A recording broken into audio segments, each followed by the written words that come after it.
This is the KRUI News at Noon, brought to you in part by the Daily Iowan.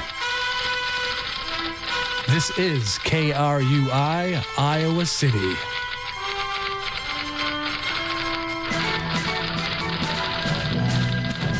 The temperature is 70 degrees outside, and for KRUI, I'm Jack Rossi with the latest headlines. Another development coming out of Ferguson, Missouri. Cedar Falls is looking for school expansions, and Star Wars is back on everybody's minds. But first, news from Ferguson. With information obtained from Missouri's mission briefings, it's revealed that the National Guard used militarized words like enemy forces and adversaries when referring to those involved in a protest late last year. The National Guard has responded by saying that the terms are generic and were easier to understand as potential threats. Ferguson Mayor James Knowles has publicly criticized the National Guard and their handling of the protests in a November news conference. The family of a homicide victim is reaching out to the public for help. During a party on March 7th, a fight broke out in the street of the 700 block of Cedar Rapids. 28-year-old Marcus McCaskill was shot and died at the hospital.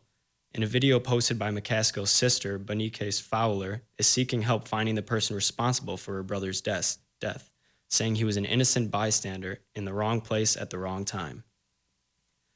And a failed referendum won't be stopping the Cedar Falls School District from trying again. In an attempt to handle an increase in students, the district is looking to move forward with another referendum after the previous one failed to pass in September. The expansion would be in the $35 to $38 million range, giving improvements to 2 schools and building a new elementary school. Superintendent Andy Pate says the district is aiming to finalize their new proposal within 3 weeks. And a dangerous intersection in Urbana that was the scene of a crash that killed 5 people is now becoming more dangerous with a makeshift memorial site. The memorial, located at the intersection of Highway 150 and Sunset Street, has many people stopping to honor their loved ones. However, the memorial is proving to put more people in danger. The town is currently looking to relocate the memorial. And the Cedar Rapids Police Department is asking for help finding the suspect in the burglary of a Boys and Girls Club center. The burglary happened on Saturday, April 11th at the Polk Alternative Education Center. The suspects took video games, laptops, and a van belonging to the club. Police have released videos and photos of the suspects. Walmart closed 5 stores this week, putting 2,200 workers out of a job, but only temporarily. The reason for the closure? Plumbing problems. The stores located in Texas, California, Florida, and Oklahoma will undergo extended repairs for around 6 months. An ESPN reporter was suspended following her harassment of a parking lot attendant that was caught on tape. Britt McHenry has since apologized for her actions on Twitter, saying that she should always choose to be respectful and take the high road.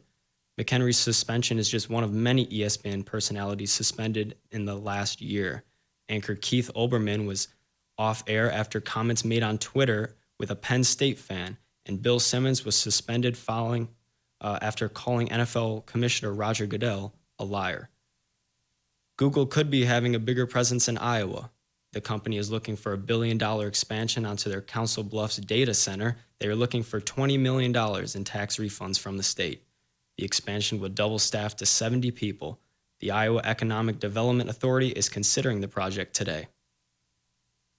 And there's controversy surrounding a Des Moines highway camera as the city has appealed an Iowa Department of Transportation ruling to remove the speed camera. The department wants the camera removed because of the low crash rate, while the city wants to keep the camera due to the high volume of traffic. Iowa is the only state that allows permanent highway cameras. And finally, a long-awaited trailer for the new Star Wars movie premiered yesterday at the Star Wars Celebration in Anaheim, California. Audiences got a first look at the new cast, and director J.J. Abrams said the movie will have less CGI than the prequels. Star Wars Episode 7 premieres December 18th. That's all the time I have for you at noon today. Be sure to check out our next KRUI newscast live at 5 tonight for news and awesome interviews. Stay tuned right now for sports.